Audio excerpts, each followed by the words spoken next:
शिवराय. जय शिवराय.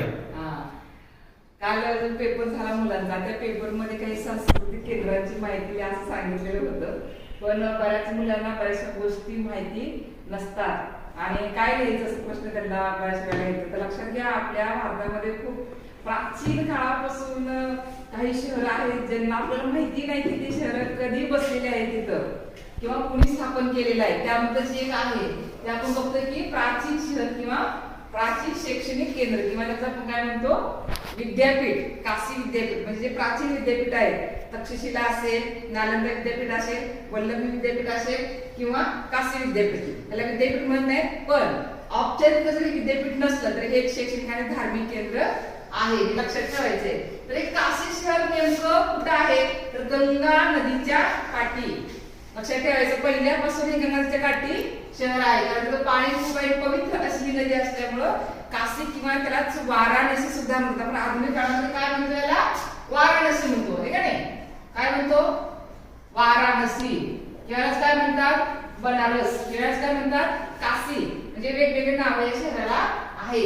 हे गंगा नदीच्या काठी असल्यामुळं इथं धार्मिक केंद्र जरी असलं तरी वेद, पुराण हे सगळं काही शिकवलं जात होतं त्या काळामध्ये.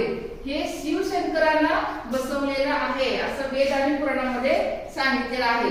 म्हणजे काशी हे शहर कधी बसलं किंवा कोणी स्थापन केलं याविषयी आपल्याला माहिती मिळत नाही, पण पुराणामध्ये माहिती काय मिळते आपल्याला किंवा वेदामध्ये माहिती काय मिळते की जे काशी शहर आहे किंवा बनारस शहर आहे हे शिवशंकराला बसवलेलं आहे अशी आपल्याला माहिती मिळते.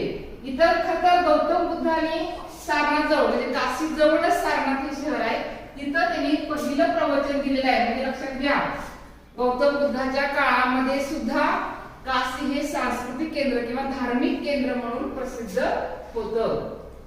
आता इथं काय काय वेद, उपनिषद, तर्कशास्त्र, ज्योतिष, आयुर्वेद, तत्वज्ञान आणि धार्मिक शिक्षण इथं दिलं जात होतं.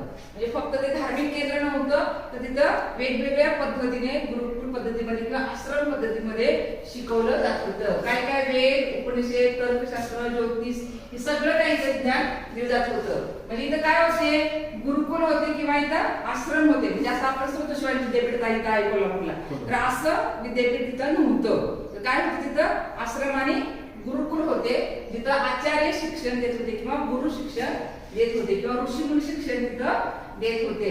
म्हणजे हे फक्त धार्मिक केंद्र नाही तर ते काय एक बौद्धिक केंद्र म्हणून सुद्धा प्रसिद्ध होतं. म्हणजे अतिशय विद्वान लोक ऋषीमुनी तिथं राहत होते, त्यामध्ये कसं आहे बौद्धिक केंद्र म्हणून सुद्धा प्रसिद्ध होतं. इथं अजातशत्रू आणि अशोकाने अनेक विद्वानांना आश्रय दिल्यामुळे ते विद्येचे प्रमुख केंद्र बनलेले होते. म्हणजे प्राचीन काळापासून ते आधुनिक काळापर्यंत ते काय आहे एक धार्मिक केंद्र असल्याबरोबर ते विद्येचं एक प्रमुख केंद्र आहे. हे शहर लक्षात ठेवायचे.